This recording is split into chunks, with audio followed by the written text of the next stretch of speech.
At first blush, the outgoing and personable Harold W. Dorsey appears to bear little resemblance to Abraham Lincoln.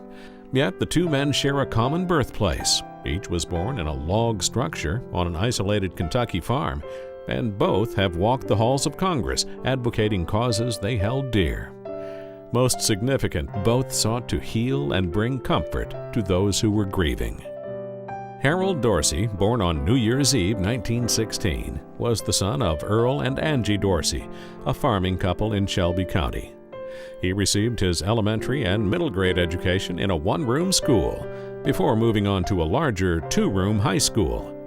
He subsequently enrolled in Kentucky Wesleyan College, then located in Winchester, where he met his future wife, Irene Cochran, whom he married in 1941, the year he earned his Master of Divinity degree from the Candler School of Theology at Emory University.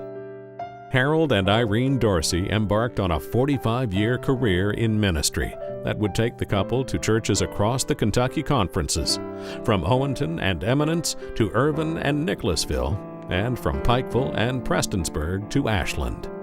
Harold served 2 6-year terms as district superintendent, first of the Danville and later of the Lexington district, where he mentored countless young pastors.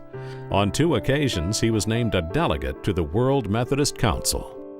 Although Harold made an indelible impression wherever he served, he became a legendary figure in eastern Kentucky for his leadership during many tragedies.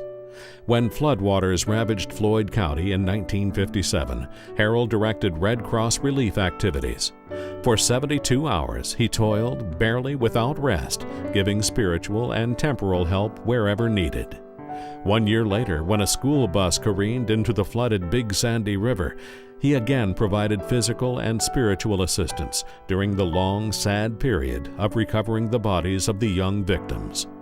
None of the 26 children who drowned were related to Prestonsburg First United Methodist Church, where he was pastor. However, Harold's ministry to the community resulted in the families of victims asking him to officiate their children's funerals.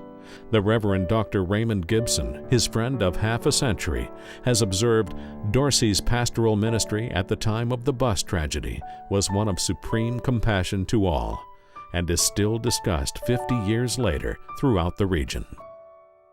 Dorsey further endeared himself to Eastern Kentuckians when he made impassioned speeches over a period of 3 years before subcommittees of the U.S. House and Senate on behalf of flood control projects on the Levisa Fork of the Big Sandy River. He also lobbied members of the Kentucky General Assembly in Frankfort, seeking funds for what became the Burt Combs Mountain Parkway.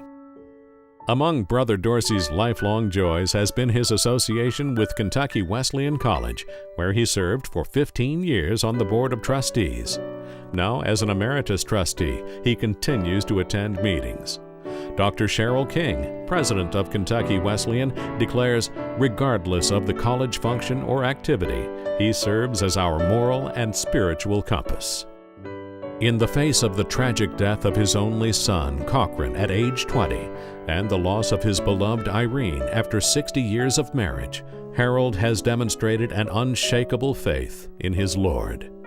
As a longtime friend observes, Harold Dorsey is a walking testament to the validity of the good news.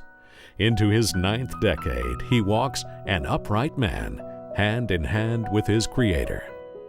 We are honored to present Harold W. Dorsey, a 2009 recipient of the Heroes, Saints, and Legends Award.